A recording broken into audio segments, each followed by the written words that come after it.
আজকে আবার দেখছিলাম কই গো মাওলানা সাহেব ওঠো নমস্কার করো, দেখলেন না? তা আমি তো শিখাবো, রাজনীতি করতে নেবে যেমন আল্লাহ আকবার বলবি না, নমস্কারও বলবি না। কেন? নমস্কার আমার হিন্দু ভাইদের স্টাইল, আর আসসালামু আলাইকুমটা আমাদের স্টাইল। ওদের রাজনীতি যখন করতে গেছে সেখানে দেশের মানুষ আছে, হিন্দু আছে, মুসলমান আছে, সেখানে আসসালামু আলাইকুমও বলার দরকার নেই আর নমস্কার দিবারও দরকার নেই। ওটাই বলবি আমার প্রিয় দেশবাসী, আমার বাংলার মানুষ, আমি তোমাদের ঘরে যদি জিতাও পাঁচটা ভালো হবে দেবো। এই তো নাকি হাই দেখেন বলছে ঠিক, উঠে আপনার যা বলার সেটা বলবেন যে আমাকে যদি জিতান আমি আপনাদের জন্য বিধানসভায় আওয়াজ তুলবো, এলাকার যা প্রয়োজন আছে সেটা মিটাবো, এই তো কথা রে বাবা। কিন্তু না, ওখানে বলতে পারছে না যে এটা আমাদের বলা যায় না। কেন? যদি আবার টিকিটটা ক্যান্সেল করে দেন। এটা গেল, আবার আমার ঘরের একটা রয়েছে টুপিটাকেই বাদ দিয়েছে। হাই রে তুই কি?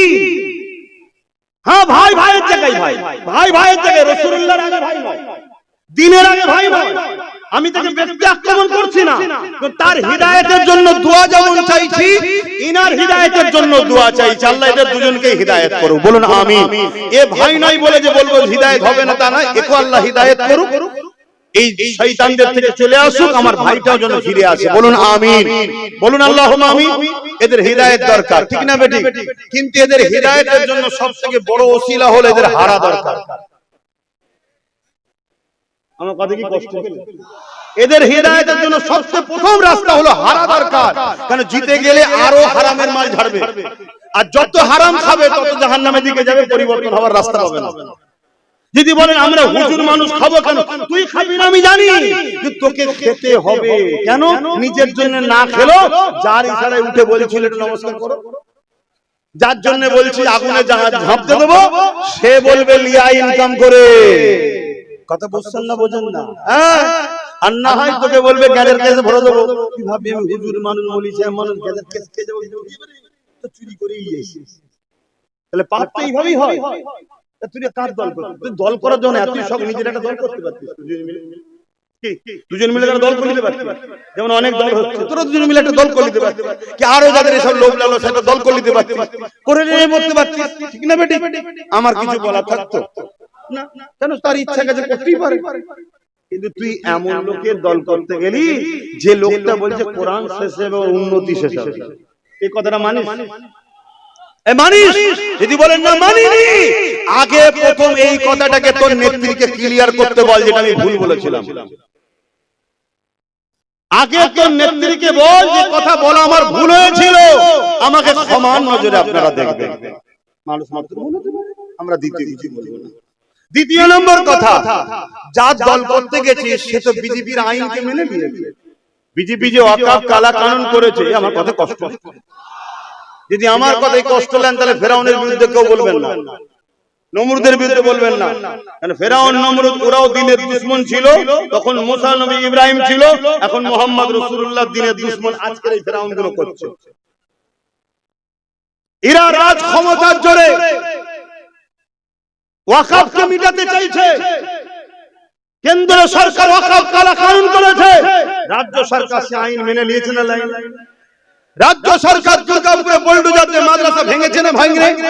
নদিয়াতে ঈদগাহ দখল করেছে না করেনি? এই রাজ্যে ওয়াকফের জায়গার উপরে বিজেপির পার্টি অফিস আছে, যদি রাজ্য সরকারের পুলিশ চাইতো বাধা দেবে।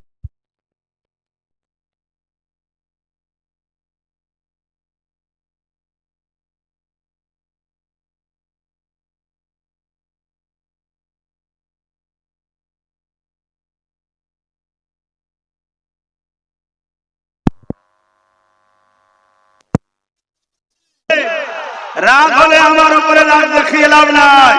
তুমি যদি তোমার দাদা দিদির দলকে ভালোবাসো আর তার বিরুদ্ধে বললে যদি তোমার রাগ হয়, তাহলে আমি আমার কোরআনকে ভালোবাসি, আমার কোরআনের বিরুদ্ধে যে বলবে তার উপরে রাগ হবে। তুমি যদি তোমার দাদা দিদির দলকে ভালোবাসো, তাদের বিরুদ্ধে বললে যদি তোমার রাগ হয়, আমি আমার ওয়াকফ মসজিদ মাদ্রাসা কবরস্থানকে ভালোবাসি, তার বিরুদ্ধে যে করবে তার উপরে আমার রাগ হয়। কোন এমন মুসলমান আছে কোরআনের দুশমনকে ভালোবাসে, কোরআনের বিরুদ্ধে গিয়ে তারপরে সে বলবে আমি ঈমানদার আছি। খুব সাবধান হন। এদের জন্য দোয়া করি আল্লাহ এদেরকে হেদায়েত করো, বলুন আল্লাহুম্মা আমিন। তাহলে এদের প্রথম স্টপিস হচ্ছে এদের হারা দরকার। তাই যদি এদেরকে কেউ ভালোবাসেন, এদের চাহানেওয়ালা আলেম উলামা মাননেওয়ালাও যদি কেউ আমার কথা শুনে থাকেন, যদি বাঁচতে চান সর্বপ্রথম এদেরকে হারান, না হয় আগামী দিন এদের দ্বারা, যেমন এক মাওলানার দ্বারা মদের বিলে সই করিয়েছে, জানেন তো নাকি? সে বেচারি একটা সময় কিন্তু ভালো ছিল, কিন্তু এর পাল্লাই পড়ে খারাপ হয়ে গেছে, সঙ্গ দোষ, শুনছেন তো নাকি? সেই মৌলী সাহেব আজকে খারাপ হয়ে গেল। তা এরা যদি যেতে, এদের দ্বারা তো এরকম অনেক নোংরা কাজ করিয়ে নেবে। তাই ইসলামকে যদি ভালোবাসেন, দ্বীনকে যদি ভালোবাসেন এবং এদেরকেও যদি ভালোবাসেন, প্রথম কথা হলো এদের হারা দরকার। তাহলে আল্লাহ হয়তো এরা যখন হেরে যাবে এদের কাজ দল গুরুত্ব দেবে না, আর দেবে না। একটা শুধু মজা লিবার জন্য নিয়েছে, এটা থাকে না, সেটা চুষে লাও। এর আগে আমাদের পরিবারে আরো অনেকের মজা নিয়েছিল না, এখন তাকেই গাল দিচ্ছে, কেন চুষা হয়ে গেছে। এখন এদের থেকে একটু নিতে চাইছে, যখন দেখবেন হেরে গেছে বলবে হ্যাঁ এইসব ভেড়স গুলোকে কি করতে নিয়েছিলি, বাদ দে বাদ দে বাদ দে বাদ দে। তখন এই বেচারি গুলো আবার সেই বাবারা বাবারা করতে করতে চলে আসবে আমাদের মঞ্চে। তাহলে এদের হারা দরকার আছে না? তাহলে আমি কেন দুশমন? এক কথা বলছি, আমি তাদের ভালো চাইছি। ভাই দেখেন ভালো যুগ নেই না, ভালো কথা বলতে নেই। আরে ওসব নাচ গানের কথা ছাড়ো না, কথা করে ফেলেছে, কি করা যাবে? সব মৌলী সাহেব মানুষের ডিপে ঢোকে, ওসব কথা বাদ হয়ে গেছে, কি করা যাবে? ওর থেকেও ভয়ানক ভয়ানক কাজ হয়ে যাবে। আল্লাহ হিফাজত করুন, বলুন আল্লাহুম্মা আমিন। তো যাই হোক, সময় তো কম, একটু সালাম দিয়ে এসআইআর নিয়ে একটা কথা বলবো। কেন এসআইআর নিয়ে মানুষ টেনশনে আছে, তাই তো নাকি? একটা কথা বলবো, একটু সালাম দেন। ইয়া নবী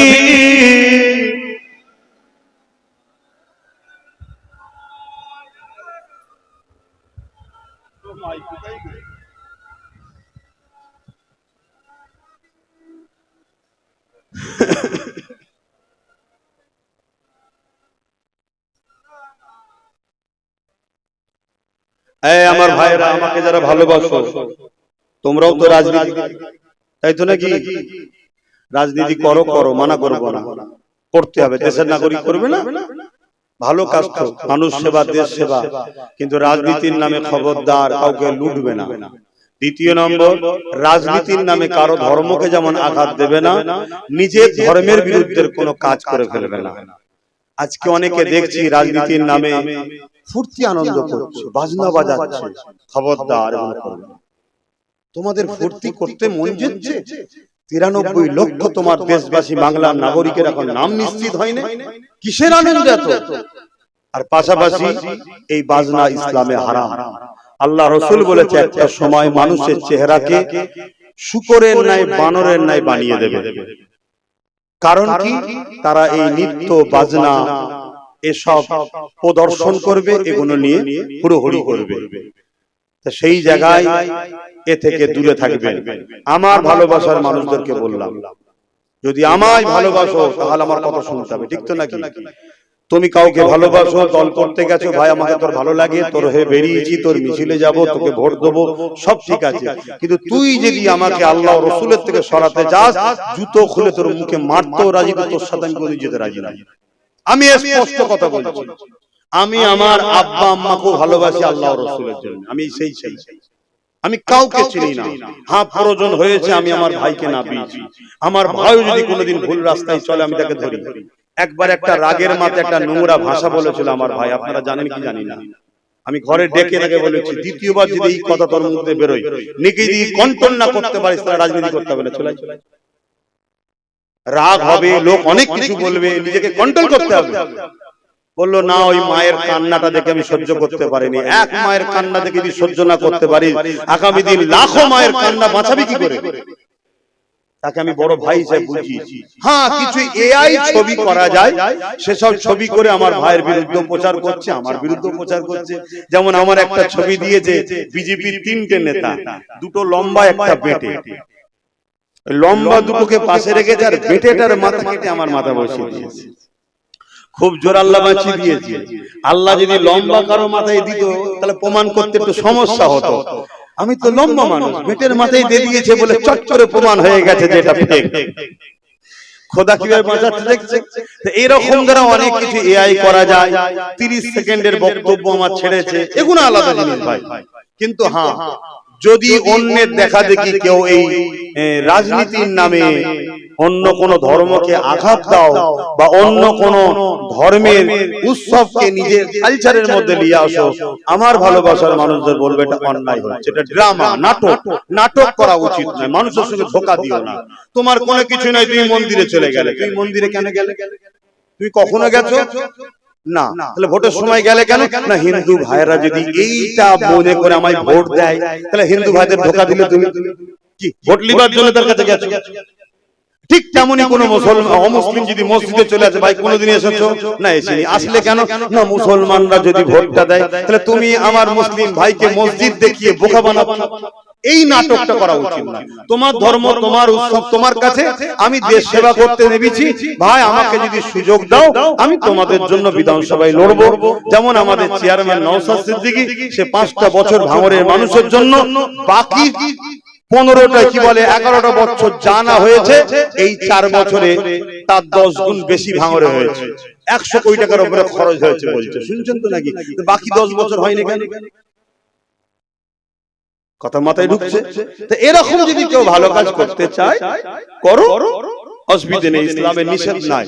কিন্তু রাজনীতির নামে জানো খবরদার এমন কোন কাজ না হয় যেটা অন্য ধর্মের উপরে আঘাত দিয়ে ফেললেন বা নিজেরও ধর্ম বিরোধী কোনো কাজ করে ফেললেন, এমন কাজে জড়াবেন না।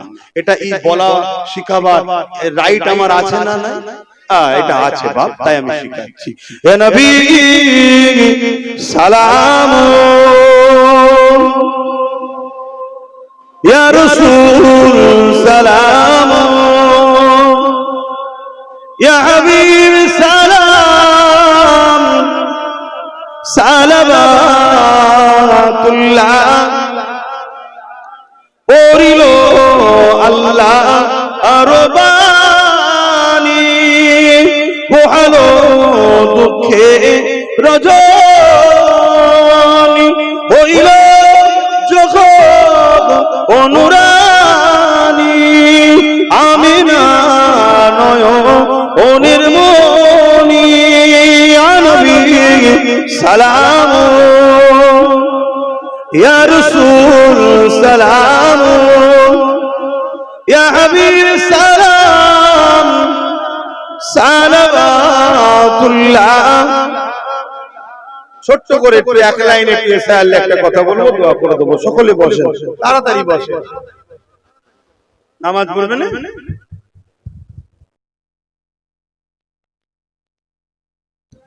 শোনেন শোনেন, এই যে এসআইআরে যাদের নাম বাধা গেছে, শুনছেন তো, ডিলিট হয়ে গেছে, আমি তাদেরকে বলবো ভাই, এসআইআর আরো 11টা থেকে 12টা রাজ্যে হচ্ছে, শুনছেন তো? কোন রাজ্যে এরকম সমস্যা হয়নি যেটা বাংলায় হচ্ছে। বাংলাকে স্পেশাল করে টার্গেট করা হয়েছে, আর এই টার্গেটে বিজেপি হলো প্রকাশ্য দোষী।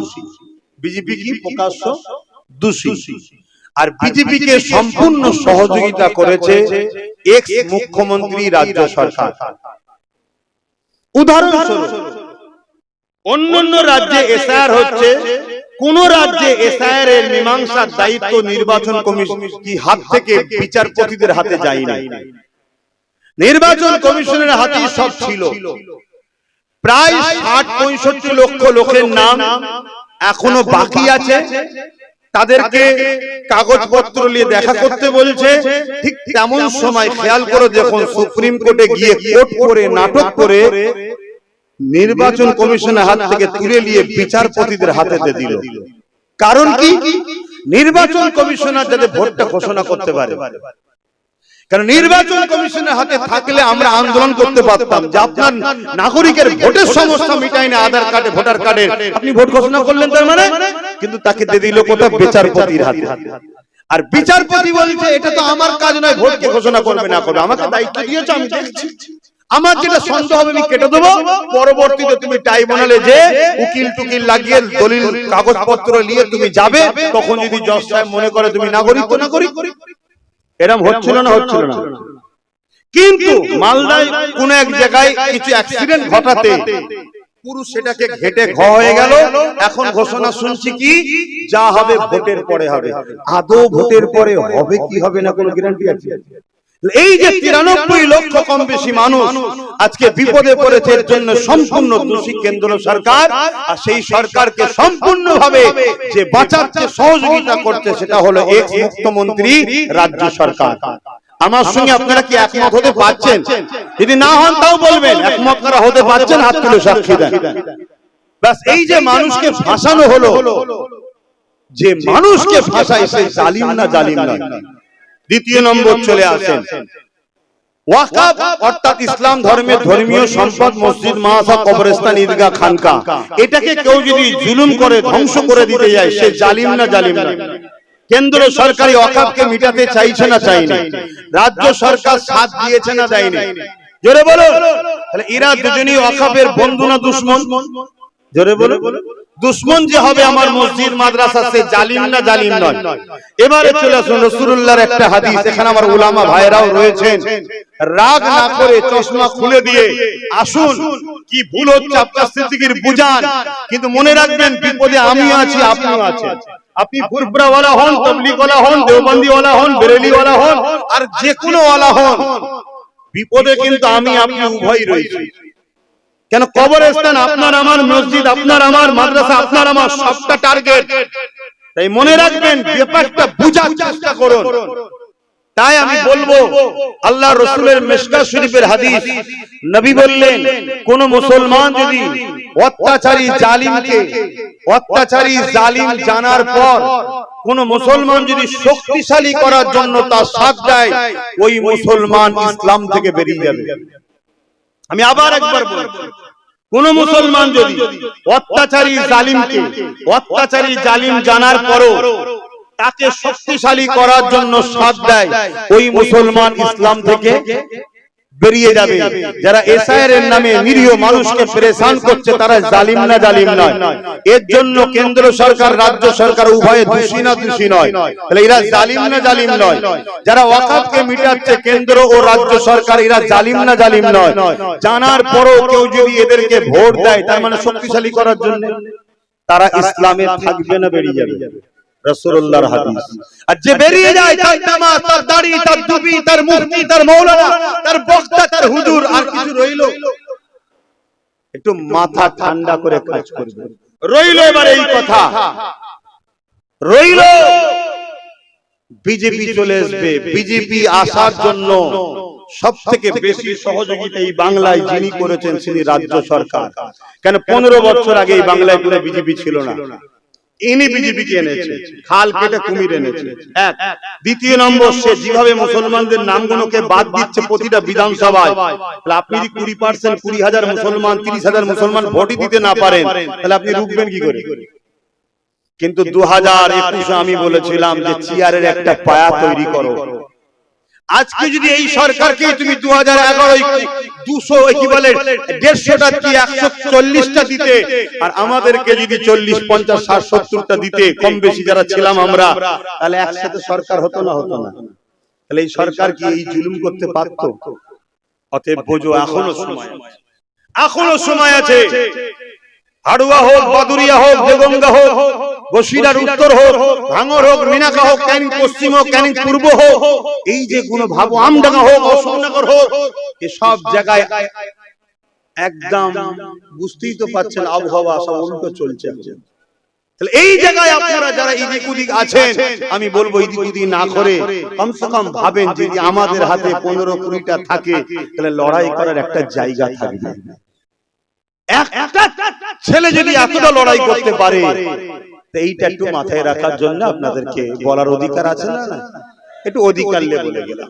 বাকি দুটো বিষয় বললাম, সেটা হলো এসআইআর করে যে মানুষকে শেষ করছে যারা, আর যারা ওয়াকফকে মিটাচ্ছে, জালিমকে ভোট দিলে, জালিমকে শক্তিশালী করলে আল্লাহ রসুল বলছে ইসলাম থেকে বেরিয়ে যাবে, একটু মনে রাখবেন। তাই আপনি হয়তো কাউকে ভালোবাসেন, আজকে সে কিছু ভুল করে ফেলছে, আপনি ভালোবাসা ঝুঁকে পড়ে তার পক্ষে দাঁড়িয়ে সোশ্যাল মিডিয়ায় কথা বলছে, আপনি আপনার ভালোবাসাকে আরো পাকে পুঁতছেন। আমাকে যদি সত্যি কেউ ভালোবাসে, আমার যদি ভুল হয়, সে আমার হয়ে হাওয়া যদি দেয়, তাহলে জানবেন সে আমার দুশমন। আর সে যদি আমায় সত্যি ভালোবাসে, সে আমায় বুঝাবে যেটা আপনি ভুল বলছেন, তাহলে জানবেন সে আমার উপকার করলো। আজকে যেভাবে আমার অখাপ, আমার মুসলিম সম্প্রদায়কে বিশেষ করে টার্গেট করা হয়েছে, পাশাপাশি এসসি এসটি ভাইয়েরাও বিপদে, হিন্দু সমাজের বড় একটা অংশ গরিব মানুষ বিপদে, সবটাকে খেয়াল করেই আমাদের চলতে হবে। যদি অনেকে বলছে, যদি আমাদের সঙ্গে আপনাদের মনে হয় যে সাথ দিতে অসুবিধা হবে, তাহলে আমি বলবো বিগত দিন যাদের সাথ দিয়েছিলেন তারা আপনাদের জন্য কি করলো বলেন, কি করেছে বলেন। সেই জায়গায় আমরা তো বেশি কিছু বলছি না, আমরা শুধু ডিফেন্স করার মতো একটা শক্তি আমাদেরকে দেন, একটা ডিফেন্স করার মতো শক্তি নিজেদের হাতে একটা রাখেন, এটা দরকার আছে না নাই? কেন? বাই চান্স যেমন আজ ঠকালো, এসআইআর হতে দেবো না, আমার লাশের উপর দিয়ে হবে, হইয়ে দিল। ওয়াকাফ আমাদের ব্যাপার নয়, দিল্লি চলে যাও আন্দোলন করো বলেছে তো নাকি? তাহলে আপনাদের তো দিন এসছে, বলবেন তো দিল্লি চলে যাও, বলবেন না? সেই জায়গায় এই যে ফাঁসিয়ে দিল, আজকে বলছে নাকি এনআরসি তে কাউকে ক্যাম্পে যেতে দেবো না, তো এ যা না বলে সব হ্যাঁ হয়, তাহলে কালকে আপনার হয়ে লড়বে কে? যদি সেই জায়গায় যদি আপনার পাশে নবী বংশের আওলাদ, দাদা পীরের আওলাদ, নওশাদ ও তার সাথে 15-20টা যদি থাকে, লড়াই করার একটু হলেও তো লোক পাবেন নাকি? একটু মাথায় রাখবেন। এটুকু বললাম তো খারাপ দিলেন? যে আমি আমার বাপ, আমার মা, আমার ভাই, আমার বোনকে তো বুঝাবো নাকি যে খবরদার রাজনীতি করতে গিয়ে যেন ঈমান হারানা হয়ে যায়। কেন এমন লোককে সাথ দেবেন না যে আপনার দ্বীনের ক্ষতি করছে। হ্যাঁ, আমার কাছে দুটো অপশন এসেছে, একটা মুসলমান, একটা হিন্দু। মুসলমান সূরাতে কিন্তু দ্বীনের দুশমনের সঙ্গে হাত মিলিয়েছে, অমুসলিম কিন্তু দ্বীনের দুশমন নয়, আমাদেরই লোকের সাথে হাত মিলিয়েছে। আমার কাছে এই অমুসলিম কোন জাত দেখবো না, এ আমার মসজিদের যদি উপকার নাও করে, ক্ষতি যখন করেন, এর সাথ আমি দেবো। ও মুসলিম সেজে মসজিদের যখন ক্ষতি করছে, ওর সাথ আমি দিতে পারবো না। কথা কিছু মাথায় ঢুকছে? কারণ রাজনীতি আমি চাই না আমার মসজিদ নেতারা করে দিক, আমার মাদ্রাসা নেতারা করে দিক, ওর জন্য আমরা আছি না নাই, কিন্তু আমি এটা চাই আমার মসজিদ মাদ্রাসার ক্ষতি যেন করো না। তাই তো নাকি? তুমি রাজনীতি করছো, রাজনীতি করবে যাও, মানুষের রুজি রুটি শিক্ষা স্বাস্থ্যের কথা ভাবো, আমার মসজিদের নিয়ে তোমাকে ভাবতে হবে না, বিরোধীও করতে হবে না। কিন্তু তুমি তো ভাবলে না, উপরন্ত নিউ টাউনে আমার জায়গায় আমি মসজিদ করছি, তুমি করতে দিলে না এখনো, আর তুমি রাজকোষের টাকা দিয়ে সেখানে ধর্মস্থান তৈরি করছো। এটা কি তুমি ঠিক করছো? তাহলে বলো, তাহলে আজকে আমাদেরকে কণ্ঠাসা করা হচ্ছে কোন পাওয়ারে? রাজ পাওয়ারে। তাহলে আমাদেরও রাজ পাওয়ার হাতের দরকার আছে না নাই? আমি হুজুর করিনি, ইমাম করেনি, মুফতি মৌলানা করেনি, কিন্তু আমরা তো ডিরেকশন দেব। এই যুব সমাজ না, আমি পিছনে আছি না না। যেমন দরগারিপুরি হুজুর তোমার দেগঙ্গা থেকে দাঁড়িয়েছিল, দাদা হুজুরের খলিফা ছিলেন, কথা বুঝে আসছে? দরগাপুরি হুজুর দাঁড়িয়েছিলেন, দাদা হুজুরের খলিফা সম্ভবত নাকি ছিলেন? হ্যাঁ, তিনাকে দাদা হুজুর বাবা মুরিদদের ঘরে বলেছিলেন, বাবা একটু খেয়াল করো। এই তো কথা, দাদা হুজুর করেনি, কিন্তু তার তো খলিফা দাঁড়িয়েছে। আমি করব না, আমার যুব সমাজ দাঁড়াবে। কথা বুঝে আসছে? আমার ভাইকে ডাইরেক্ট দিয়ে দিয়েছি, যা তুই যা, কেন আমি একটা অন্য জগতে চলে গেছি, তুই যা। কথা বুঝে আসছে না নাই? মনে রাখবে, আমাদের হাতে যার উপরে পাকড় থাকবে, যাকে আমরা ধরতে পারবো, যদি কোনো উপকার হয়, কোনো অসুবিধা হয়, তার দ্বারা আমি তো করে দিতে পারবো। ঠিক তো নাকি?